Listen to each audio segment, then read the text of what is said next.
Précédemment, dans Alan Wake, j'ai écrit une histoire d'horreur devenue réalité, tout comme Thomas Zane dans les années 70. Vous n'irez pas plus loin. Si je continue d'obéir à l'ombre noire, mon histoire ne sauvera pas Alice. C'est une histoire d'horreur. Personne ne survivra. Vous connaissiez Zen, Thomas Zen. Vous êtes la dame à la lumière de la chanson. Il m'a laissé quelque chose pour m'aider. Le rupteur. Alan y songeait, alors qu'il se tenait sur la rive de Cauldron Lake, le rupteur à la main. Il respira à fond et sauta. Je peux l'atteindre maintenant. Je peux arrêter tout ça.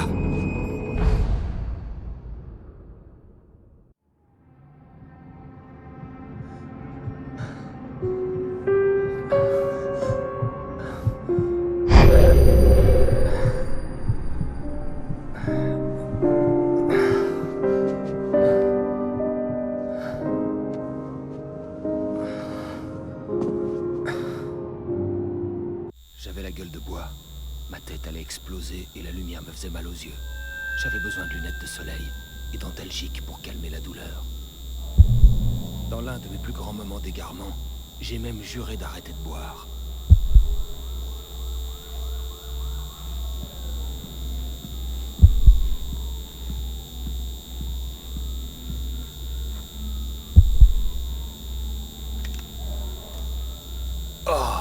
C'était plus supportable avec les lunettes de soleil.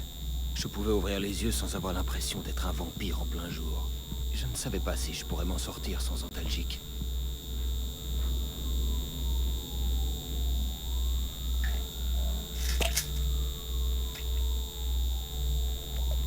Les cachets firent vite effet. L'idée de rester éveillé me semblait à nouveau quelque chose de supportable. Il y avait un message qui m'attendait sur le répondeur. Vous avez un nouveau message. Al, t'es en train de dormir ou quoi? Allez, debout! Ton émission devrait être enregistrée. Enfin, si Alice n'était pas trop furax pour le faire. Elle m'a appelé et m'a bien engueulé. Oui, je sais. On a un peu dépassé les limites hier soir, mais les fiestas font partie du boulot. Al, je te dis ça en tant qu'ami. Elle n'aide pas ta carrière en dirigeant ta vie comme ça. Tu comprends? On se rappelle plus tard, Al. Et regarde l'émission.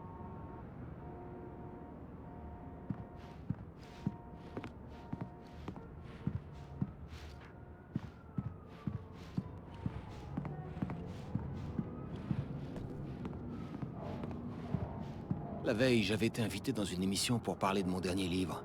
Si tout s'était passé comme prévu, l'émission avait été enregistrée.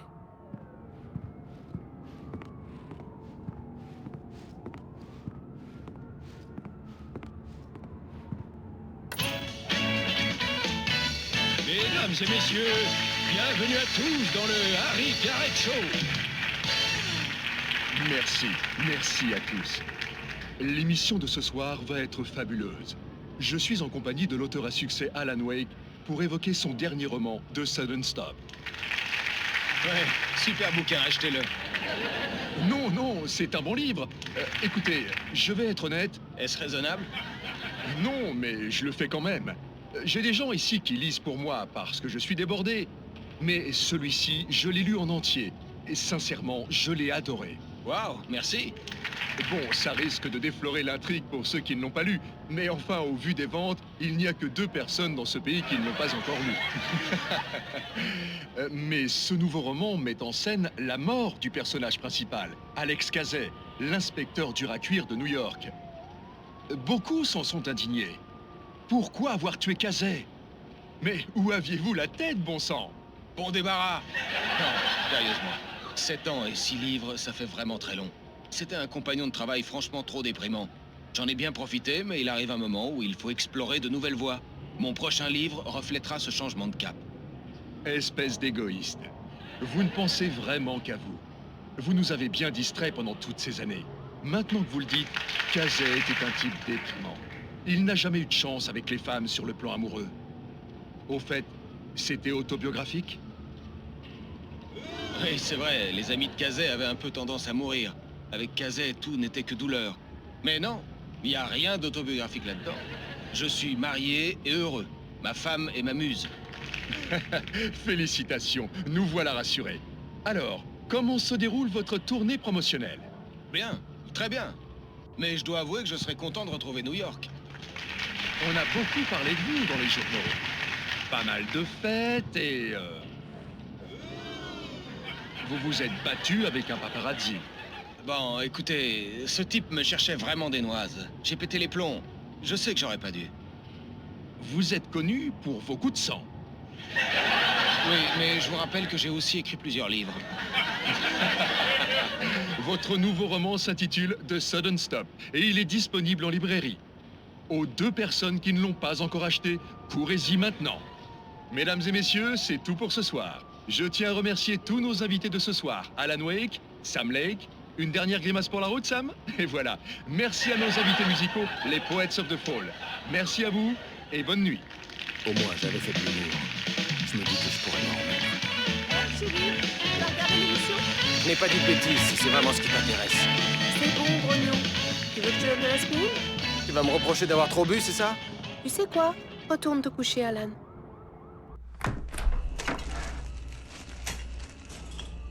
Quoi? Tu veux même plus me parler? Ce matin, j'étais furieuse parce que tu avais dit que tu rentrerais à minuit, alors que tu es arrivé à 7h et que tu t'es quasiment évanoui.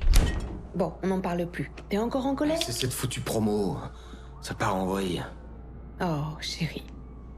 Tout ça est presque fini. Tout va bientôt rentrer dans l'ordre et tu pourras te remettre à écrire. Excuse-moi, chérie. Alan, tu es sur les nerfs. Va prendre une douche et mets-toi au lit. Ouais, t'as raison. Désolé. Quand ce sera fini, on partira tous les 2 en vacances, hein? Juste toi et moi, loin de tout ça.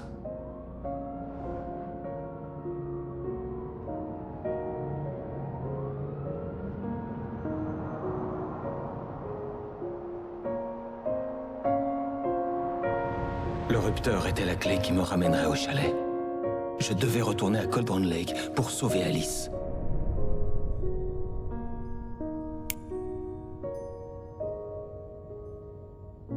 Il faut que je retourne au lac pour arrêter tout ça. Je vais écrire une fin à l'histoire du manuscrit, une fin à moi, et tout rentrera dans l'ordre. Pourquoi tu l'écris pas ici? La dernière page est dans la machine à écrire. Il faut d'abord que je la lise. Il faut que tout soit parfaitement réglé. Zen a voulu brûler les étapes, et ça a foiré. Ok, c'est quand vous voulez. Je suis désolé, Sarah, mais je dois régler ça tout seul.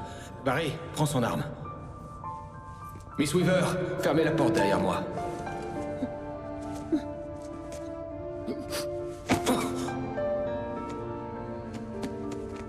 Bonne chance, Al. On se revoit plus tard.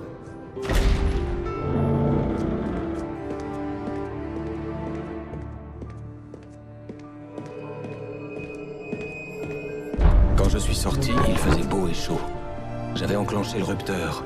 Était-ce le résultat?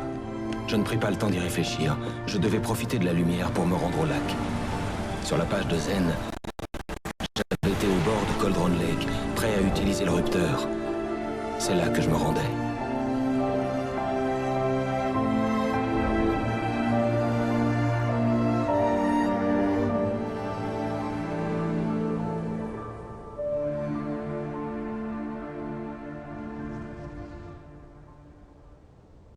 Seul, au soleil, entouré par la beauté du paysage du Pacifique Nord-Ouest, il était difficile de faire taire le doute une fois pour toutes.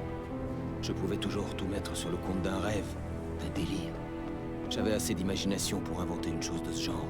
J'étais resté dans le chalet tout ce temps, enfermé dans une histoire à l'intérieur de ma tête, ayant perdu l'esprit à la mort d'Alice, comme Hartman l'avait prétendu. Impossible de le savoir. Je me disais que peu importait. Mon destin était tracé.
Il y avait un lien entre nous, un lien éternel.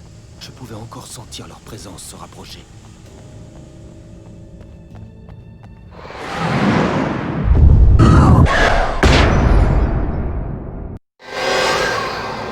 Je tuerai votre femme.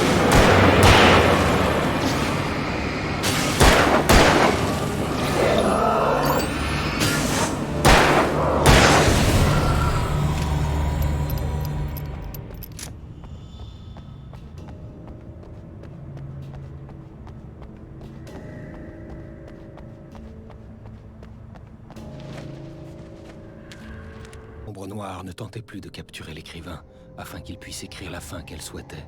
L'écrivain en savait beaucoup trop. Il était trop fort, et il possédait une arme laissée par Thomasen, quelque chose de dangereux pour elle.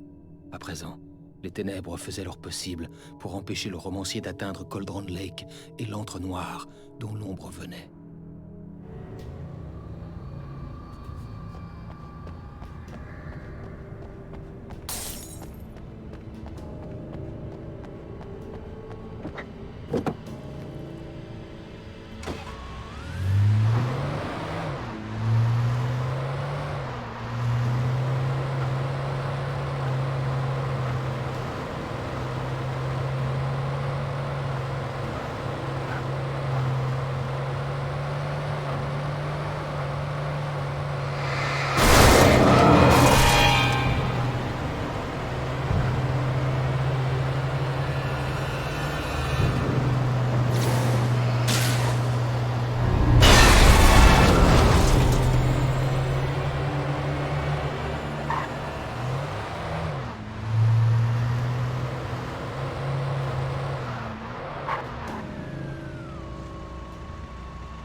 D'après la signature sur le registre du motel, l'agent Nightingale avait séjourné dans la chambre numéro 2.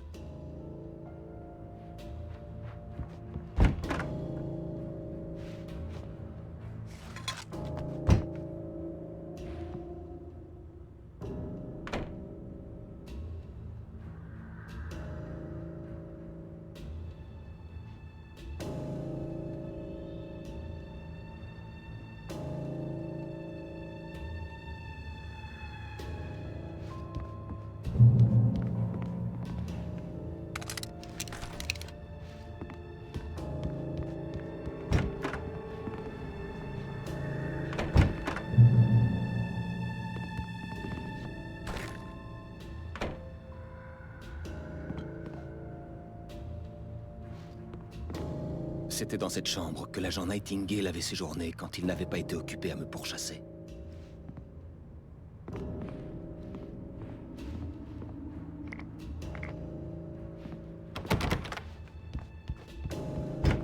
Veillez sur vos collègues, comme sur vous-même.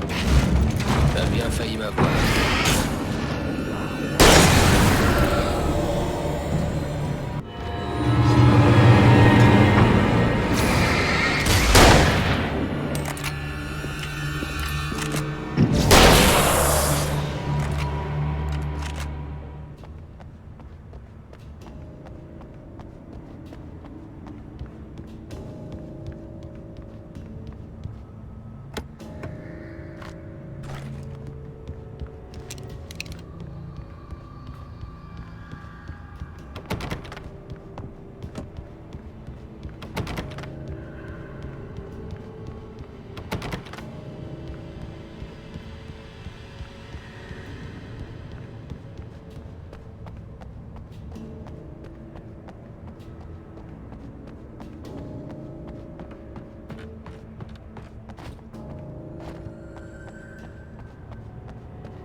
Cauldron Lake était un cimetière de choses que le lac avait prises tant bien que mal au fil des décennies. L'ombre noire les traînait dans son sillage, éparpillant çà et là la coque délavée et pourrie d'un vieux bateau ou les restes d'un avion accidenté longtemps auparavant. Les arbres se brisèrent sous les impacts, la terre grogna, la chose ne remarqua rien.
Lui avait arraché le cœur, mais elle n'était pas morte. La chose qui avait le visage de Barbara continuait à fredonner des douceurs enrobées de poison. Il enfila sa tenue et détacha le monstre de la chaise. La chose dans ses bras se débattit faiblement, mais il tint bon. Il sortit à l'extérieur, sur la jetée, puis pénétra dans les eaux sombres, telle une étincelle de lumière descendant dans un puits sans fond.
Fellow is dead.